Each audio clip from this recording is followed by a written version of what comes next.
Now turn to Section 1. Section 1. You will hear a conversation between Peter and Jim talking about some details for their shared accommodation. First, you have some time to look at questions 1 to 4.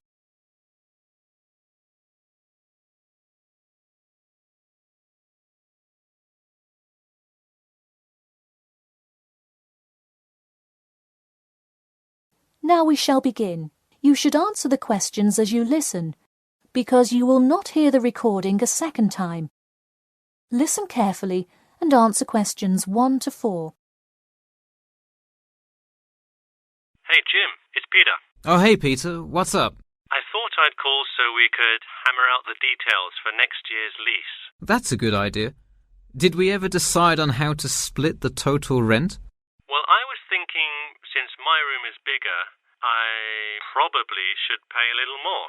So I could pay £110 and you could pay £80. Does that sound okay? Considering that my old apartment cost me £100 for a smaller room, I'm definitely all right with that. Hey, I was looking at a map of the area and can't seem to find a bus stop near it. Do you know where we would catch the bus? Well, the bus is actually pretty far from us, but we have that garage that we can park our cars in. Wow, that's great. Convenient parking is hard to find, so we're lucky we have that. Okay, so we have a whole lot of things we'll need to buy when we move in. How do you want to split that up? I was wondering, do you still work at the supermarket? Yep, every Tuesday and Saturday. Would you be able to buy things from there if I sent you a shopping list? Sure, I can do that. Great. Then I can take care of whatever else we need that you wouldn't get at a supermarket. If you want, I'll pick you up from work that day and we can go to the apartment together. Oh, that would be great, thanks. No problem. That way we can split the cost of petrol. Works for me. It's so expensive these days, isn't it? It's downright obscene. Before you hear the rest of the conversation, you have some time to look at questions 5 to 10.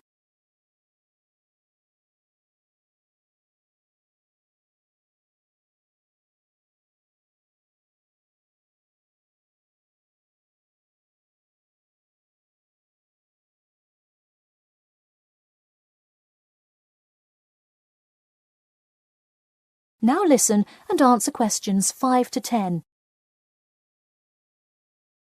So let's figure out what appliances we need. Do we have a microwave? Yes, the landlord's providing that for us. Hey, do you still have that space heater, though? We need one for the kitchen since it's not connected to the central heating. All right, I'll bring that. Anything else? Well, I have some dining room and living room furniture I can bring, so that should take care of most of the big stuff. You know what we do need, though? Could you bring a toaster? I actually don't have one. It doesn't come with the microwave. No, the landlord is only supplying the microwave. It would really help if you could bring one. Okay, I'll pick one up at the store. You know, I also have this cool antique rotary phone that would be a cool addition to the apartment, sort of as decoration and utility. Oh, cool. The only thing is, we'd have to put it in the kitchen unless you want it in your room. Why not put it in the living room? The living room's too loud to have a phone conversation. The noise sort of carries, so if one person is trying to watch TV or have friends over, the person on the phone won't be able to hear. Okay, well I guess kitchen it is then. Any other big things we need? That seems like everything. That's all I can think of. And of course, move-in is June the 1st. I can't wait. We'll be able to watch the big game in our new apartment. It's going to be awesome. Yeah, we can move in the morning and then Friday night we can sit back and cheer on Liverpool. I have an exam in the morning, but we'll be done around 11 a.m. and can move in after. Wait, Liverpool? You're joking, right? I thought you were a Manchester United fan. Man U? No way. Liverpool all the way. Oh no, I don't know if I can live with a Liverpool fan. That is the end of Section 1. You now have half a minute to check your answers.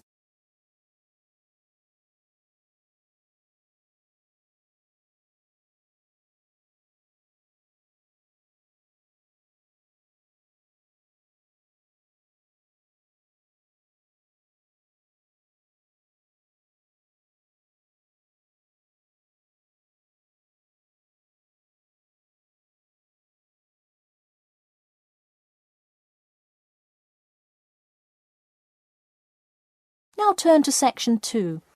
Section 2. You'll hear an HR representative of Earn and Learn giving some information about her company.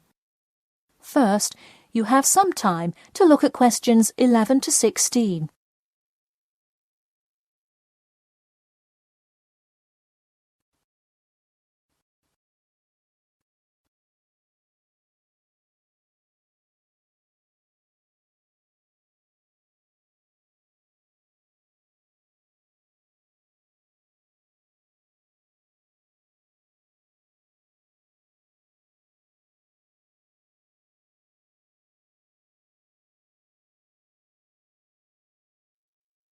Now listen carefully and answer questions 11 to 16. Welcome to all of you. Can everybody see and hear me? Good. I'm Sarah Connor, an HR representative of Earn and Learn. I have been asked today to talk to you about our company. So, for those of you who don't know very much about the company, let me start by giving you some basic information about it. Earn and Learn started nearly 20 years ago.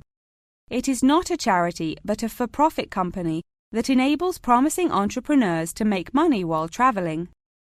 During the past 10 years, it has grown rapidly and has gained great influence in most countries of the world. We have a partnership with the school and take a large number of recent graduates from the business school. So, if you are a recent graduate, I'd say you can consider applying to our company. Before your application, you might be curious about what sort of places you could go to. There are 4 main locations, but you also have the freedom to submit a different location, and if they can make the necessary arrangements, you can go. The first country Earn and Learn established locations was the US, where you may choose from multiple locations, as long as you can commit to their more rigid schedule of August to December. Also, you could do the Australia internship. That one is really cool. You work at a wildlife shelter and learn about the business practices of non-profit organizations. You do have to be willing to commit 8 months for that one, though. Perhaps that's a long time to be so far away, but I would say it is really an amazing opportunity. I don't know whether some of you are in decent physical shape. If so, the South Africa internship is another exciting one. You learn a lot about sustainable farming, but you would be doing some of the manual labor involved in maintaining a farm. Indeed, it's hard work, but I think you would definitely be able to do it. It may be wise to wait until after their summer is over, so it's not so terribly hot. In addition, there is a most recently established location in India. This one gives you more of a study abroad feel, given that they arrange a host family for you to stay with. In the other locations, you live in an apartment with other interns, so this is definitely a unique experience. Before you hear the rest of the talk, you have some time to look at questions 17 to 20.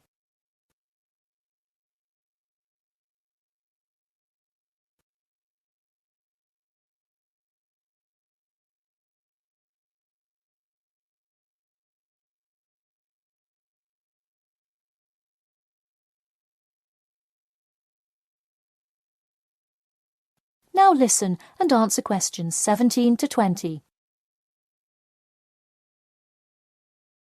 Regardless of where you go, at the end of the program you get a global traveling certificate, as long as you can explain your experience. You can provide a written log of what you did. I recommend writing journal or blog entries about what you do every day, or a weekly summary of each day. Of course, you don't have to write up a formal report or anything like that, and you need to apply for it once you have returned.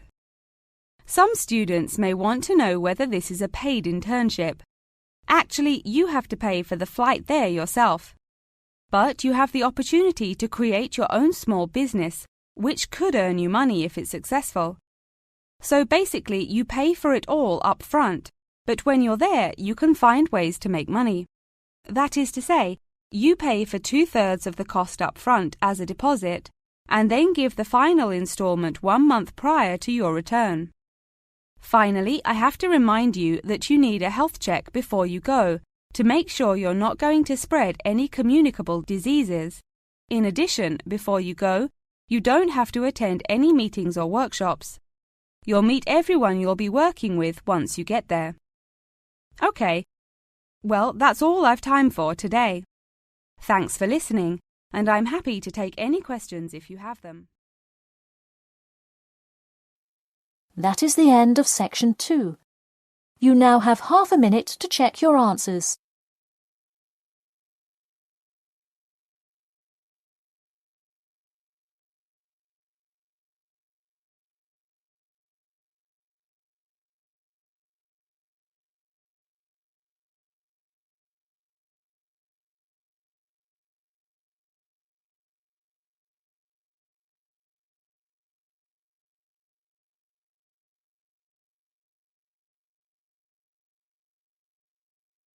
Now turn to section 3. Section 3. You will hear a student called Margaret Parkinson talking about the class she missed on Thursday with her professor. First, you have some time to look at questions 21 to 26.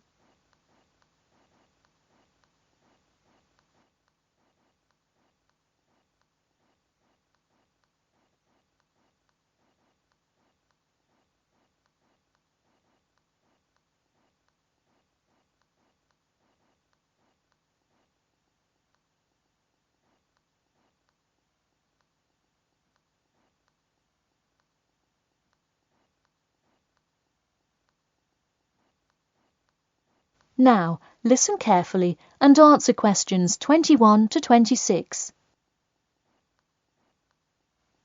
Hi, Professor Timmons. Do you have a few minutes?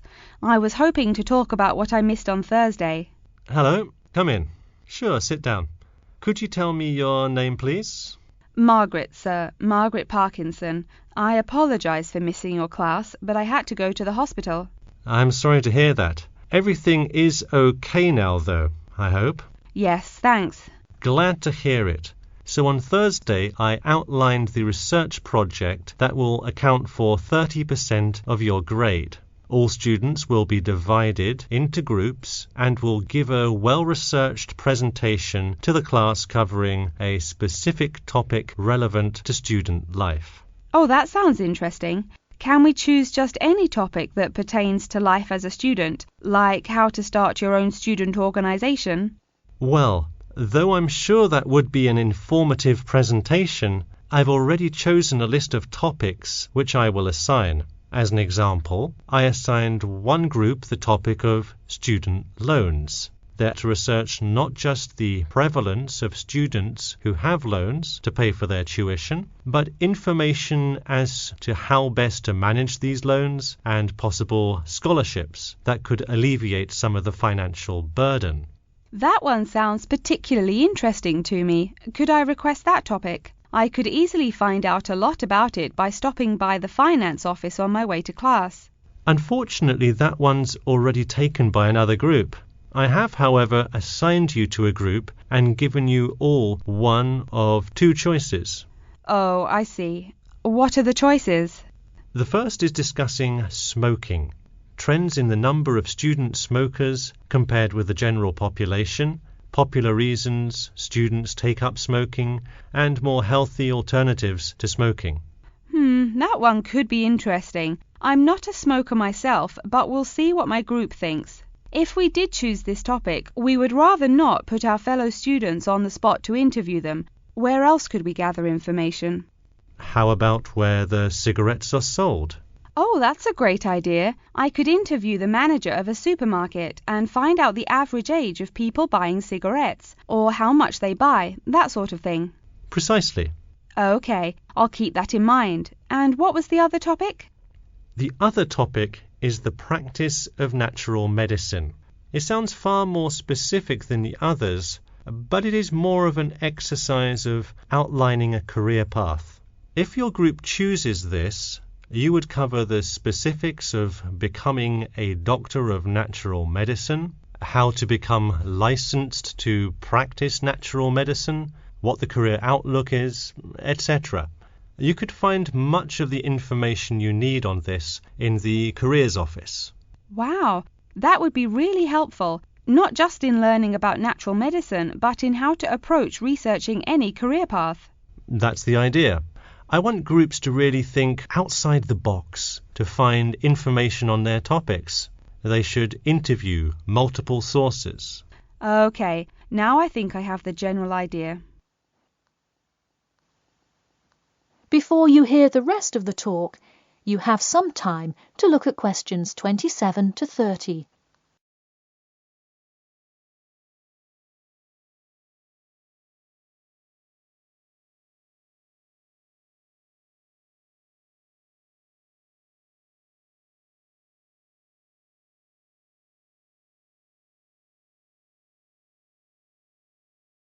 Now, listen carefully and answer questions 27 to 30.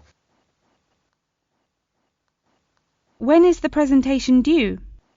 I expect each group to send me an email attachment of the plan ahead of time by October 10th, so that I can ensure that you are on the right track. Oh, that's actually really reassuring. I would hate to spend so much time on a presentation only to find we had taken it in the wrong direction. So when is the presentation? I let groups choose from the list of time slots I have between November 1st and November 5th. Okay, how about the 3rd? I'll have to check with my group, of course, but maybe we could write a tentative time? Sure, let me take a look. I'm actually booked completely through the 3rd and 4th now. How about sometime in the afternoon of the 5th? Great, how about 2 o'clock? No problem. I'll pencil your group in. Okay, thanks. And to clarify, what exactly is due in the first phase? Before the October deadline, I want your group to have compiled resources and then to provide some initial data analysis to support your claims. Okay, so data analysis is due the 10th of October, and then the Presentation? Yes. The final phase is simply giving the presentation on the 5th of November. All right, I think I have all the information I need. Thanks. You're welcome. See you in class tomorrow.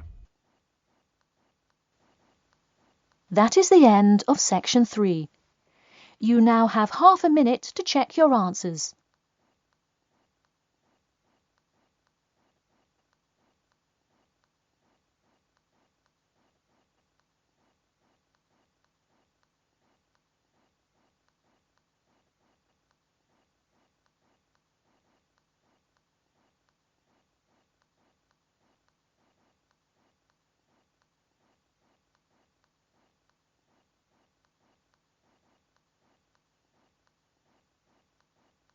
Now turn to section 4.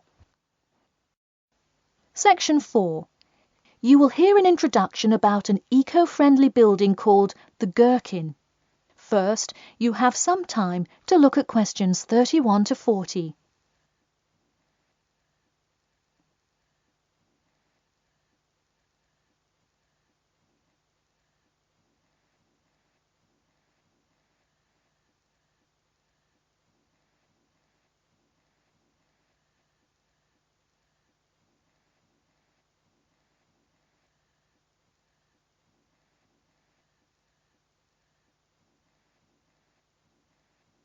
Now, listen carefully and answer questions 31 to 40. Today, I'd like to tell you about how UK architects are playing their part to address the issue of global warming. You have seen many of these iconic buildings while going about your everyday life, but you may not know how they are affecting your tomorrow. In 2003, construction was completed on the famous Swiss rebuilding, or more informally called the Gherkin, a true masterpiece commissioned by the law offices of Foster and Partners. This is not the first ambitious endeavour of the firm. They are renowned for their various philanthropic environmental efforts. The Gherkin, with its cutting-edge green initiative and sharp design, is gaining recognition as an icon in modern architecture. You can pick it out of the London skyline by its unorthodox cigar shape. While its appearance is the obvious attribute at which to marvel, there is far more to this building than meets the eye. And let's face it, there's a lot about this building that meets the eye. The building helps reduce the city's carbon footprint in a number of ways. Just a quick note, in case you're not familiar with the term carbon footprint, get used to it. It's a buzzword you'll hear relentlessly to talk about reducing emissions. Think of it as the amount of harmful greenhouse gases that are given off into the environment by a single person, organization, or product. So going back to the Gherkin building, perhaps the most obvious as well as the most significant eco-friendly feature is the glass windows, which allow light to pass through the building, both reducing heating costs and brightening up the workspace. The ingenuity behind the various eco-friendly aspects of the Gherkin has seen its fair share of publicity both from serious and silly sources. In a recent April Fool's Day edition, one e-publication printed a story detailing plans to replace 50% of the current exterior with grass, which would not only make large steps in the name of sustainability, but also give the building the green hue that would truly earn it the nickname of the Gherkin. The only drawback is, as you may have guessed, that this story was an April Fool's Day joke and completely made up.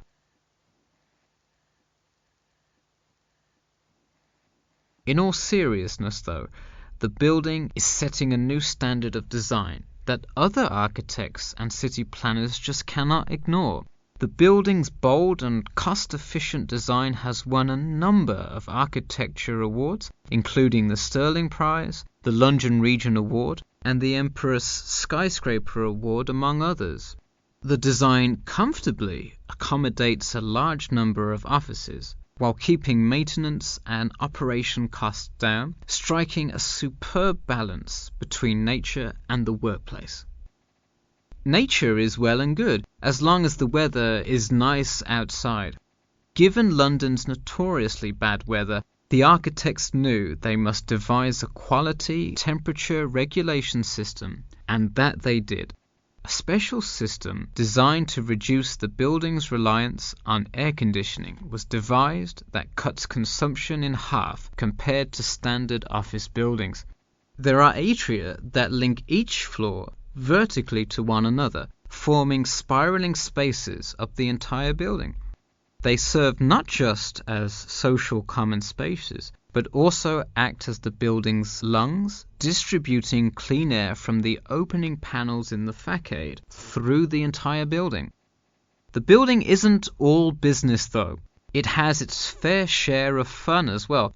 At the very top, a club room offers a picturesque entertainment spot for company functions, private parties, etc., with a breathtaking panoramic view of the city. The creation of such an innovative structure has many wondering what the future of urban planning and architecture may be. Well, if the other projects currently commissioned by Foster & Partners are any indication, the entire city constructed with similarly eco-friendly buildings is not far in the distance. The Masdar City development aims to create a desert city that produces zero waste and removes as much carbon dioxide from the atmosphere as it puts in, a huge feat in protecting our Earth. The Gherkin is a truly impressive feat, yet it is not the only one worth noting. Now to move on to another green initiative, I'll tell you about the Eden Foundation building found in Cornwall. That is the end of section 4. You now have half a minute to check your answers.